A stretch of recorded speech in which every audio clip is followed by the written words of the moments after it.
Okay, it's 1:15.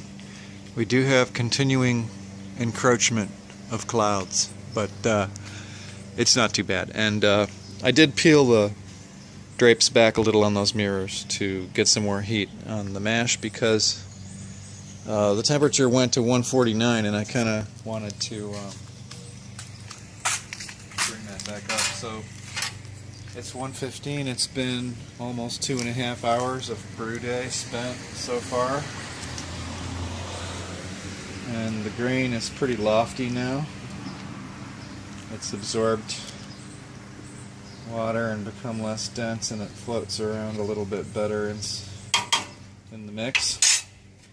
And the current temperature is 154.9, 155. So that's good. And I like to do a 90-minute mash anyway. But I'm going to take these drapes off the mirrors now, and we'll just pull the bag as soon as the temperature hits about 160, I think. So you can pause. Okay, so it's like 1:30 p.m. and I have to confess that I moved this thing and I rolled it over one of the chocks and it spilled out, so I hosed it off.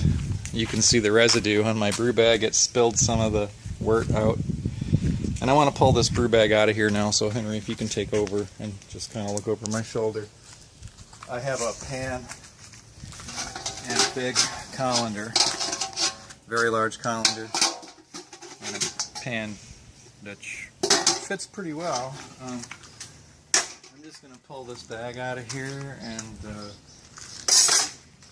this is the rough part of brewing in a bag, I guess. It can be kind of messy. In my case, I have to go around and take all these clips off, and it's flipping more grain out of the pot. Oh my God, what a mess. It's so messy. Alright, so these are all coming off, and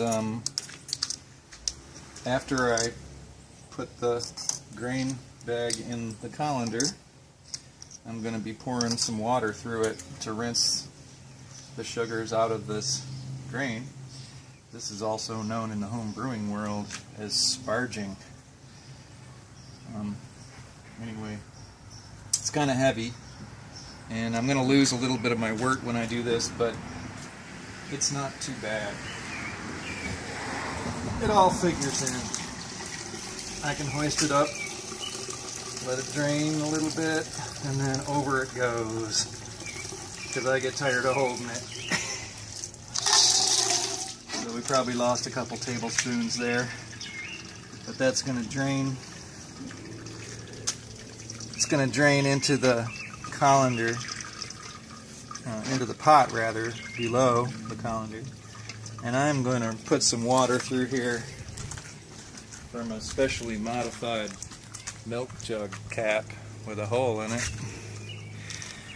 That's just more tap water, and I'm just going to run it in here like so, and this process takes a little while, so we don't have to film the entire thing, but this is basically my procedure to get the grain rinsed, get all the sugars rinsed, because I'm losing water, of course. All home brewers know this. When you pull that bag out of there, the grain has absorbed a lot of water. There's a lot of water suddenly gone. If you look into the pot, Henry, into the pot, we were up here by the rivets when we started, and now with no grain in, we're down a lot.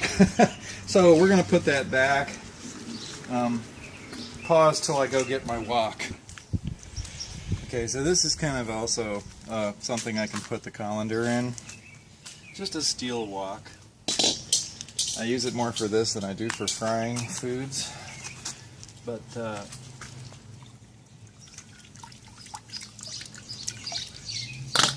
can be set there. It'll catch the wort, and this goes back in the pot.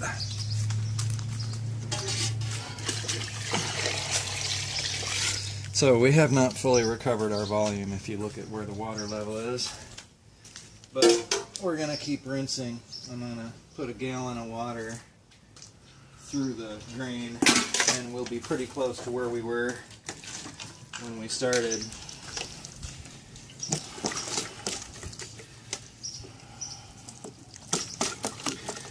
Just kind of sprinkling this around in there.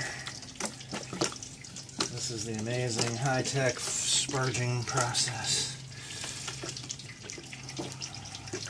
And that'll take a while to drain, and then I'll pour that in the pot, etc., etc.